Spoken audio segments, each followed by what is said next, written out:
Our second speaker will be Valerie B. Jarrett, who is Executive Vice President and Chairman of the Chicago Transit Authority. Valerie was formerly the Commissioner of Planning and Development for the City of Chicago. Like Richard, Valerie also has close. Guess what? She's the daughter of Barbara T. Bowman, our former president of NEYC. I am clearly an amateur in your field. What I have focused on is the environment outside of the classroom in which we live and work, particularly the environment of the urban poor.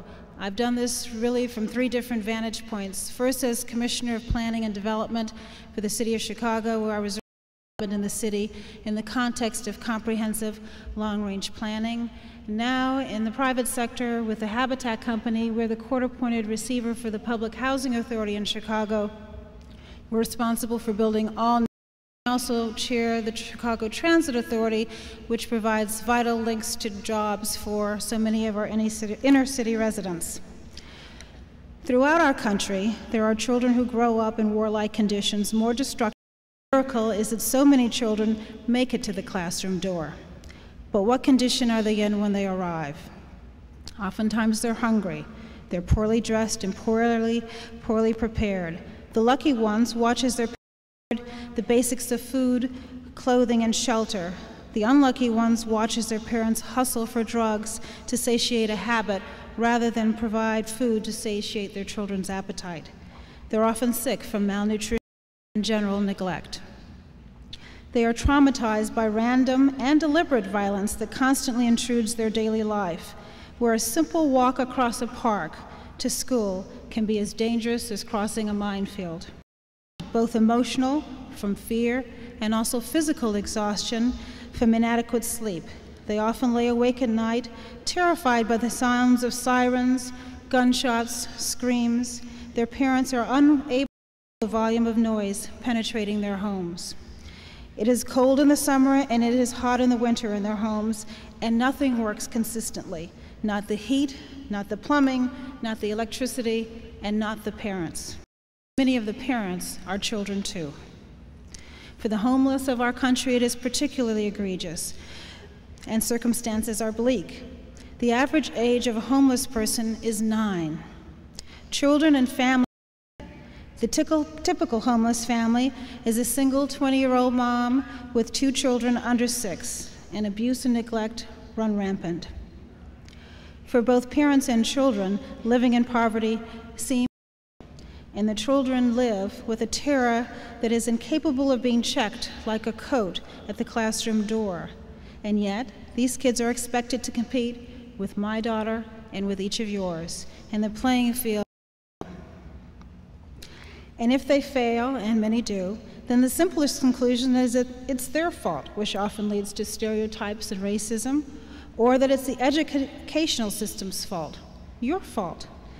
Not the child, and it's not the parent, and it's not the teacher who must bear this blame. In my mind, it is the responsibility of the whole community. And therein lies the problem in our low-income neighborhoods. For though all to raise a child, what do we do when the village is in chaos?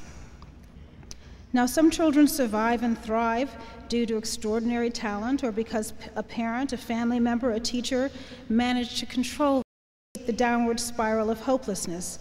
But what about the average child, the one that no one has taken a particular interest in? The solution, my friends, will not be found solely in the classroom. It can only be found by creating a healthy way to thrive. We all have a role to play in making our villages healthy, and despite the helplessness we often see in the eyes of our nation's poor, what I've observed in Chicago while working in low-income neighborhoods is that individuals of you in this room actually can and do make a difference. Many of you see yourselves perhaps only as classroom professionals and may ask, what can I do outside of the classroom? Well, it's my experience that strength and character, sheer willpower of one person can be sufficient catalysts for change. I'll offer you one example. One of many, I might add, that I have experienced. 5 years ago, I met an elderly woman who she'd kill me. Ms. Hubbard lived on the west side of Chicago in a poor-income neighborhood that actually had no name, something very unusual in Chicago because we are a city of neighborhoods, all of which have names. Her neighborhood was a vibrant skyline of downtown, 3 blocks from the infamous Henry Horner homes, and immediately next door to the home of Michael Jordan and the Chicago Bulls. Her neighborhood was destroyed by the Chicago riots after the death of Martin Luther King. Homeowners and businesses alike flew, leaving in their wake abandoned buildings and vacant lots. Mrs. Hubbard and several of her neighbors who had grown up clung to their homes as if they were life preservers in a rocky ocean. Each spring she would plant her garden and cajole the neighbors' children to mow her lawn. You certainly could hear her voice blocks away if anyone dared cross across her. Her heart broke a little more each day as she watched her neighborhood decay. Ironically, as the neighborhood plummeted, Michael Jordan and the Chicago Bulls soared, and the team owners decided that they needed a new home in which to bask in their stardom. Surprised when the team owners held a press conference to announce that the plans for the new stadium contemplated a footprint that covered Mrs. Hubbard's home. Now, they did offer to pay her fair market value for the home. They thought about $40,000 ought to be appropriate. Similar, I think, to that of Rosa Parks, who refused to move to the back of the bus so many years ago. Mrs. Hubbard just said no. No, they said. No, she said, I'm not moving. The owners went to necessary homes, removed this blight. How could a ramshackled home stand in the way of a $200 million project and a new home for the rich and famous Michael Jordan? The mayor, exercising sound political judgment, with the homeowners, and he asked the Department of Planning and Development to work with both sides to develop a plan. And with that, the balance of power in that neighborhood began to shift. The core group of homeowners led neighborhood block clubs that met weekly with city officials and team staff. Soon, a community development corporation was formed, and organizers began to be hired, professional organizers. As the dialogue and the work continued, the question was always, what will it take to make our neighborhood healthy? What will it take to make our neighborhood where people want to raise their children and work? Well, 5 years later, the stadium owners certainly can declare victory. The stadium and Michael Jordan is back. However, the community also won. Last month, the James Jordan Boys and Girls Club opened 2 blocks from the stadium. It was funded by the Bulls charity and Michael Jordan hours a day, and it offers daycare and Head Start services to children of all ages to provide a safe haven from the dangerous streets of the West Side. Across the street is a new community park, once full of vacant lots and hangout for the local gangs. It is now beautiful with trees and flowers planted. The city resurfaced all the neighborhood streets, adding trees and flowers to parkways, lighting for improved security, cul-de-sacs to protect the community. Abandoned buildings were torn down and vacant lots were cleaned and fenced off. Graffiti was blasted off of every surface.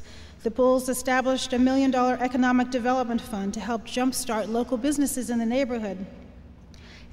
And of the stadium, they hired local residents, providing the essential jobs that give the community residents the pride that they need to take care of their families. The federal government kicked in $50 million to demolish and rebuild economically integrated mixed-income communities where the architecture of the public housing, which is what I do now, building the public housing, is indistinguishable of that of the existing housing in the neighborhood, so you drive down the street to live. A new public library was built next to the Boys Club, and it was named after a member of the community who did not live to see the fruits of all of her labor.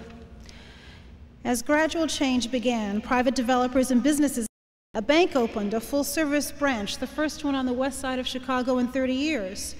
The first major deposit came from the Bulls owners.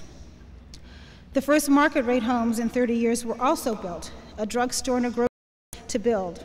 People are moving back and renovating their homes, and existing homeowners are suddenly now eligible for loans that had been redlined by the downtown banks previously. And if you drive down Monroe Street, you'll still find Mrs. Hubbard. She's $5,000 home paid for by the stadium owners.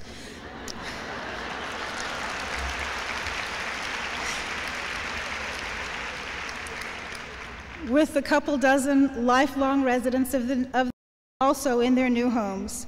She'll be on her porch looking with pride at her new old community, now officially named by the City of Chicago, West Haven. And finally, and perhaps most importantly, the children of West Haven have opened in a renovated abandoned high school, and they arrive ready to learn. I give that